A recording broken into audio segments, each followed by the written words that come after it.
یہ نزہت عتیق چوہان صاحبہ لائیو سوال ہے اور مفتی طارق مسعود صاحب سے پوچھا ہے انہوں نے کہ جیسے کہ تصویر بنانا حرام ہے تو آج کل موبائل وغیرہ میں تصویر بنائی جائے پرنٹ نہ کی جائے تو کیا یہ جائز ہے یا نہیں؟ جو پرنٹڈ تصویر ہے نا جو کاغذ پہ آ جائے وہ تو سب اس کو ناجائز ہی کہتے ہیں، یعنی بر صغیر کے جتنے علماء ہیں اور اکثریت عرب کی بھی اس کو حرام کہتے ہیں۔ جو ڈیجیٹل تصویر ہے جب تک وہ کیمرے کی اسکرین پہ ہو یا وہ ٹیلی ویژن کی اسکرین پر ہو تو اس کے بارے میں دو رائے ہیں علماء کی۔ بعض اس کو بھی حرام کہتے ہیں کہ حرام کہنے کی وجہ یہ کہ وہ اس کو تصویر ہی محرم ہی مانتے ہیں، اور بعض کہتے ہیں وہ سرے سے تصویر کی تعریف اس پہ صادق ہی نہیں آتی کیونکہ وہ برقی لہریں ہیں اور وہ یعنی اس کو کوئی قرار نہیں ہے، تو آئینے کے عکس سے اس کی مشابہت زیادہ ہے،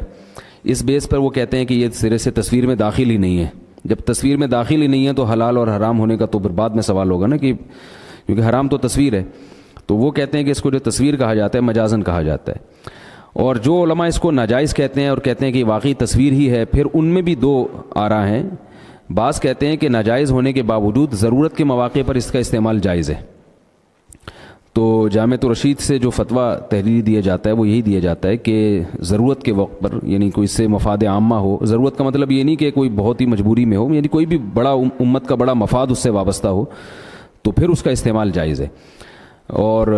بعض حضرات کی رائے یہ کہ کسی صورت میں بھی جائز نہیں ہے۔ تو ظاہر ہے رسول اللہ صلی اللہ علیہ وسلم تو ہمارے درمیان موجود نہیں ہے کہ ہم براہ راست آپ صلی اللہ علیہ وسلم سے پوچھیں، احادیث ہیں اور فقہ کی کتابیں ہیں، اور یہ تصویر کی ایسی صورت تھی جو اس زمانے میں تھی نہیں، تو اس میں اجتہاد ہی ہوتا ہے، اور اجتہاد کے بعد علماء کی رائے میں اختلاف ہوتا ہے جیسے کہ ہمیشہ سے ہوتا رہا ہے۔ تو ایسی صورت میں عوام کو جس کی رائے پر اعتماد ہو اس کی رائے پر عمل کرنا چاہیے، اور کسی دوسرے عالم پر جو اس کی رائے کے مخالف ہوں ان پر طعن و تشنیع کرنے کی اجازت نہیں ہے۔